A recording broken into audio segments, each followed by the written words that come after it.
Hello everyone, कैसे हो आप सब। आज हम जियोग्राफी का चैप्टर नंबर 2 शुरू करने जा रहे हैं और हमारे चैप्टर का नाम है ग्लोब, लेटिट्यूड्स एंड लॉन्गिट्यूड्स। तो चलिए देखते हैं सबसे पहले ग्लोब क्या होता है। तो आप कभी भी अगर अपने प्रिंसिपल ऑफिस में गए होंगे तो आपने हमेशा देखा होगा इस तरीके का चीज़ रखा रहता है। तो इसी को हम लोग क्या बोलते हैं, इसी को हम लोग बोलते हैं ग्लोब। ओके। और ये देखिए, ये निडल है ना, ये इस निडल के थ्रू ही क्या होता है, ये जो ग्लोब है वो रोटेट करता है। तो इस निडल को क्या बोलते हैं, जिसके थ्रू ग्लोब पूरा रोटेट करता है, उसको हम लोग बोलते हैं एक्सिस। ओके। अगर मान लीजिए कि इस ग्लोब को दो हिस्सों में डिवाइड कर दिया जाए, तो ये देखिए, ये क्या हो गया, नॉर्दर्न हेमिस्फीयर हो गया, ये क्या हो गया, सदर्न हेमिस्फीयर हो गया। तो वो इमेजिनरी लाइन जो कि ग्लोब को दो हिस्सों में डिवाइड करती है, हम उसको बोलते हैं इक्वेटर। ओके। और ये देखिए, ऊपर का पार्ट हो गया नॉर्दर्न हेमिस्फीयर और नीचे का पार्ट हो गया सदर्न हेमिस्फीयर। तो उसके बाद फिर आगे बढ़ते हैं और देखते हैं।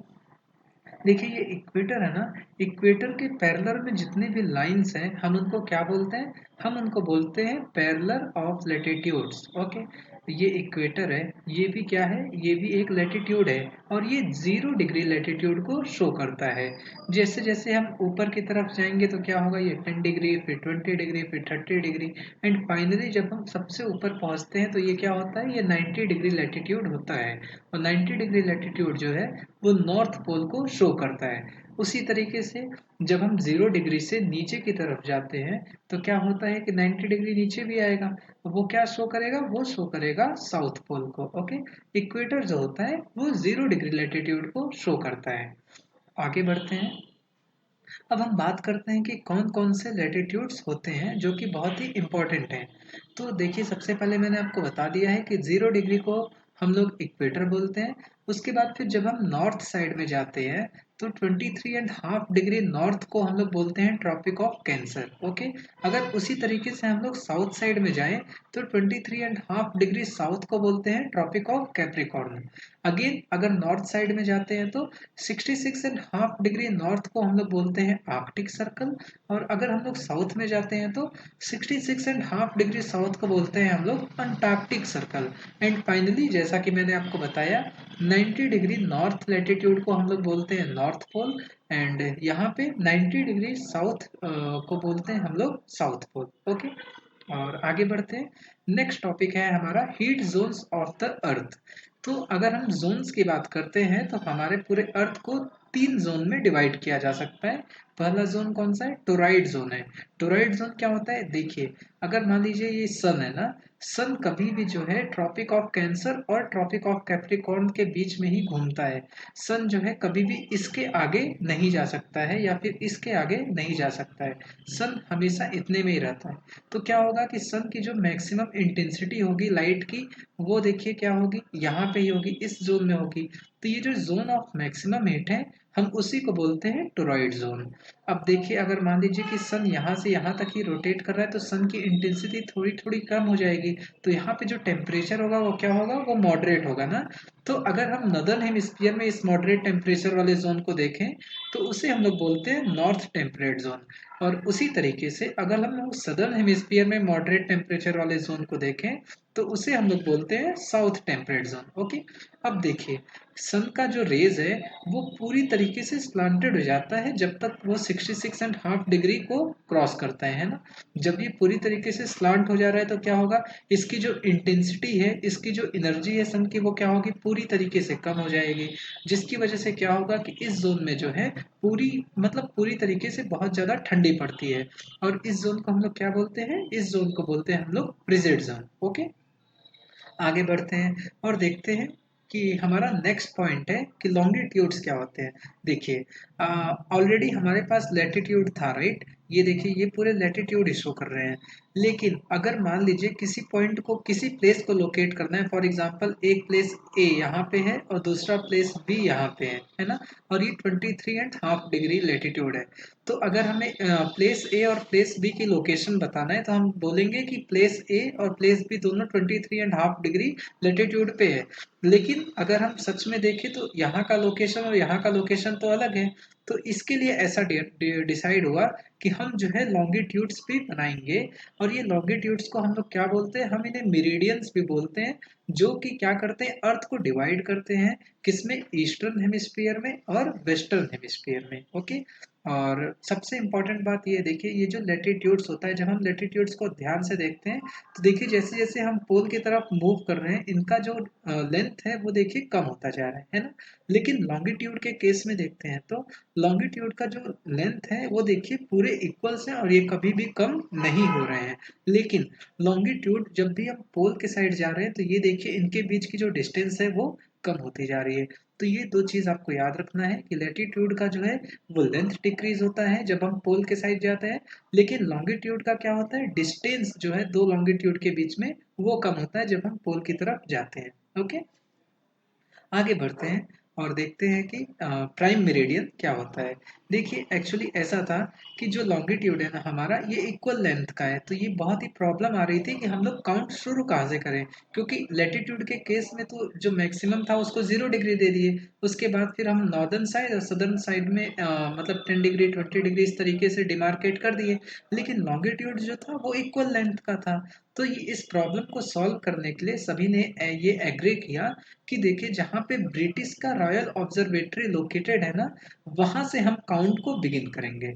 तो ब्रिटिश का रॉयल ऑब्जर्वेटरी कहीं यहीं पे लोकेटेड है यूरोप में। ओके, तो क्या हुआ कि ये पूरा जो हो गया, ये पूरा लाइन जो है उसको हम लोग प्राइम मेरिडियन बोलते हैं और ये 0 डिग्री लॉन्गिट्यूड को शो करता है। ओके, तो ये 0 डिग्री लॉन्गिट्यूड को शो करता है और जब हम इसके ईस्टर्न साइड में जाएंगे तो अगेन 10 डिग्री ईस्ट हो गया, 20 डिग्री ईस्ट हो गया, 30 डिग्री ईस्ट हो गया, एंड फाइनली ये पूरा जो है, अगर आपने मैथ्स पढ़ा होगा तो ये पूरा एंगल कितना होता है, ये 180 डिग्री होता है, राइट। ये 180 डिग्री। उसी तरीके से अगर हम इस साइड से देखें तो ये देखिए ये पूरा जो है, अगर आप पीछे साइड में मतलब आप ऐसा सोचो, इमेजिन करो कि अगर हम इस ग्लोब के पूरा पीछे तक देखते हैं तो क्या हो गया, इस साइड से ये 180 डिग्री ईस्ट हो गया, राइट। अगर हम इस साइड से जाते हैं तो ये क्या हो गया, ये पॉइंट हो गया 180 डिग्री वेस्ट। तो ध्यान देने वाली बात ये है कि 180 डिग्री ईस्ट और 180 डिग्री वेस्ट वो दोनों एक सिंगल लाइन ही है, लेकिन जब हम ईस्ट साइड से जाते हैं तो ईस्ट बोलते हैं और वेस्ट साइड से जाते हैं तो वेस्ट बोलते हैं। ओके, उसके बाद फिर आगे बढ़ते हैं। आप जैसा कि इस फिगर में देख सकते हो, ये देखिए यहाँ पे कहीं ब्रिटिश रॉयल ऑब्जर्वेटरी है, तो ये पूरा लाइन क्या हो गया, ये पूरा लॉन्गिट्यूड जो हो गया वो 0 डिग्री हो गया है ना। और उसके ईस्ट साइड में ये देखिए यहाँ से काउंट शुरू होगा, और जिस तरह यहाँ से काउंट शुरू होता है यानी कि 10 डिग्री 20 डिग्री 30 डिग्री, और उसी तरीके से जो है यहाँ का जो टाइम होता है ना, पूरे टाइम वेरिएशन ग्लोब में इसी तरीके से है, वो मैं आपको अभी एक्सप्लेन करता हूँ। आप इमेजिन करो, रुकिए पहले हम लोग यहाँ पे पहले आ जाते हैं। ये देखिए, मान लीजिए कि प्राइम मेरिडियन है। प्राइम मेरिडियन क्या है, 0 डिग्री लॉन्गिट्यूड। ये कहाँ पे लोकेटेड है, ये ब्रिटिश रॉयल ऑब्जर्वेटरी पे लोकेटेड है, राइट। तो अगर मान लीजिए कि प्राइम मेरिडियन पे जो है 12 बज रहे हैं, कितना बज रहा है, 12 PM हो रहा है। तो क्या होता है कि अगर मान लीजिए कि यहाँ पे 12 PM हो रहा है, तो सन जो है कम्प्लीटली ओवरहेड है ना। इस लोकेशन पे सन जो है पूरी तरीके से ओवरहेड पे है। अगर सन जो है ओवरहेड पे है तो आप ये देखो कि ये जो प्लेसेस हैं ये क्या ईस्ट साइड में है ना। और आपको पता है कि सन जो है कहाँ से उगता है, कहाँ से राइज होता है, sun rises in the east and sets in the west. तो ये सारे लोकेशन के लिए क्या है कि सन जो है वो वेस्ट साइड में है। अगर सन वेस्ट साइड में है तो आप ऐसा बोल सकते हो कि अगर यहाँ पे 12 बज रहा है तो यहाँ पे अगर 12 PM हो रहा है तो यहाँ पे या तो 1 PM हो रहा होगा, 2 PM हो रहा होगा, मतलब कि यहाँ पे दिन जो है बीतना शुरू हो गया होगा और शाम होने लगी होगी। उसी तरीके से अब यहाँ पे अगर पूरा सन है तो आप जैसा देख सकते हो, इस वाले लोकेशन के लिए क्या है, सन अभी ईस्ट साइड में है। अगर सन ईस्ट साइड में है तो आप जानते हो कि सन जो है ईस्ट साइड में ही राइज होता है, मतलब कि यहाँ पे क्या होगा, यहाँ पे अभी धीरे धीरे करके सुबह हो रही होगी, राइट। तो बस इतना सा कॉन्सेप्ट है कि क्योंकि अर्थ जो है वो वेस्ट टू ईस्ट रोटेट करता है ना। अर्थ कभी भी वेस्ट टू ईस्ट रोटेट करता है। तो वो प्लेसेस जो कि प्राइम मेरिडियन के आगे साइड में है, वहां पे समय ज्यादा होगा किसके कंपैरिजन में, 0 डिग्री लॉन्गिट्यूड पे जो समय है। और वो प्लेसेस जो कि 0 डिग्री लॉन्गिट्यूड के पीछे हैं, उनका जो समय होगा वो मतलब उससे पीछे होगा। मैं आपको बताता हूँ कि इसको कैलकुलेट कर से कैसे करते हैं। आपको पता है कि अर्थ पूरा एक रोटेशन कितने देर में लगाता है, तो वो 24 आवर्स में लगाता है, राइट।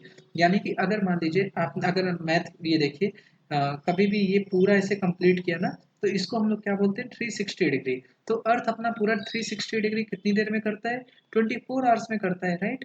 तो 1 आवर में अर्थ कितना करता है, अगर हम 1 आवर में बोले तो वो 15 डिग्री करता है। अगर 15 डिग्री 1 आवर में कर रहा है तो 1 मिनट 1 मिनट्स में कितना करेगा, 1 मिनट्स में करेगा आपका 4 डिग्री। क्यों, 15 × 4 = 60, राइट। तो अगर मान लीजिए 1 मिनट में ये 4 डिग्री कर रहा है, तो अगर मान लीजिए कोई प्लेस 15 डिग्री पे है तो वो कितना करेगा 15 × 4 = 60 मिनट, है ना।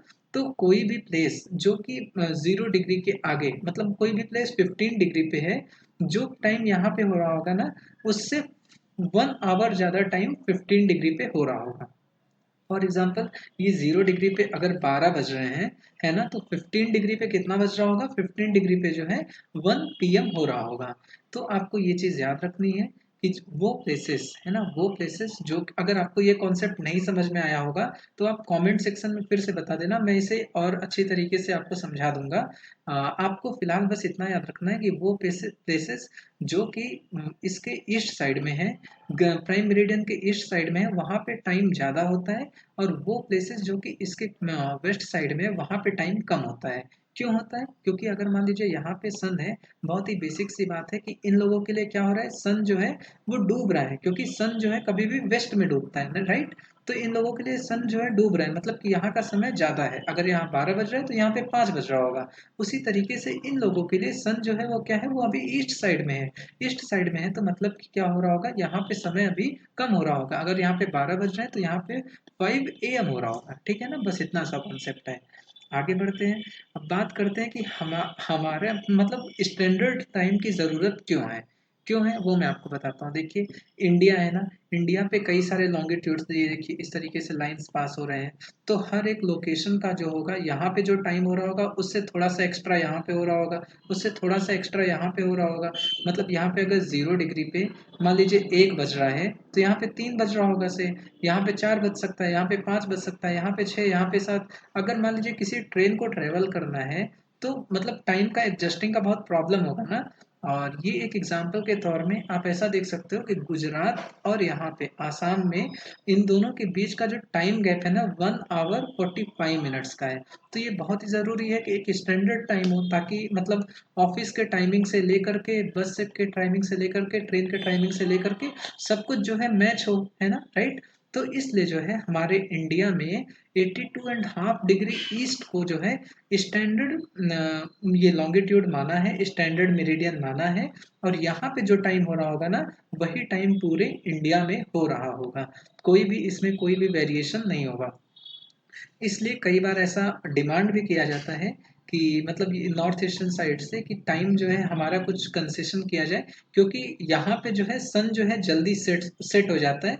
तो ऑफिस के लोगों को प्रॉब्लम होती है अगर पूरा ऑफिस का टाइमिंग पूरे इंडिया का सेम है तो, ठीक है ना। आगे बढ़ते हैं और देखते हैं कि देखिए कई बार ऐसा होता है कि कंट्रीज इतनी बड़ी होती हैं कि कोई एक पर्टिकुलर स्टैंडर्ड मेरिडियन नहीं लिया जा सकता है। फॉर एग्जांपल जैसे कि आप यहाँ पे देख सकते हो, देखिए ये देखिए इंडिया का तो बस इतना ही है ना, एक ही लाइन पे ले सकते हैं। लेकिन रसिया को आप देखो, ये इतनी बड़ी कंट्री है, तो ये कोई एक स्टैंडर्ड टाइम नहीं ले सकता है, राइट। तो इसलिए अगर मान लीजिए रसिया की बात करते हैं तो रसिया के पास कितने हैं, उसके पास 11 स्टैंडर्ड टाइम्स हैं, ठीक है। ये बस आपको याद रखना है। अगर मैं आपको बात करता हूँ UPSC prelims point of view से, तो देखिए सबसे इंपॉर्टेंट चीज़ ये हो जाती है कि ये जो स्टैंडर्ड मेरिडियन है ना, वो कौन कौन से स्टेट से पास करता है। तो जैसा कि आप इस फिगर में देख सकते हो कि ये स्टैंडर्ड मेरिडियन जो है वो उत्तर प्रदेश, मध्य प्रदेश, छत्तीसगढ़, उड़ीसा और आंध्र प्रदेश से पास करता है। तो कितने स्टेट हो गए, 1, 2, 3, 4 एंड 5। तो आपको ये चीज़ याद रखनी है कि स्टैंडर्ड मेरिडियन जो है ना, वो 5 स्टेट से पास करता है। अब आपको मैं ये होमवर्क देता हूँ कि आप ये देखो कि हर एक स्टेट के कौन कौन से सिटी से ये पास हो रहा है, और वो चीज़ आप मुझे कमेंट सेक्शन में ज़रूर से बताना, ठीक है ना। तो बस इस लेक्चर में इतना ही था। अगर आपको वीडियो अच्छी लगे तो वीडियो को लाइक करिएगा, चैनल को सब्सक्राइब करिएगा। Thank you so much.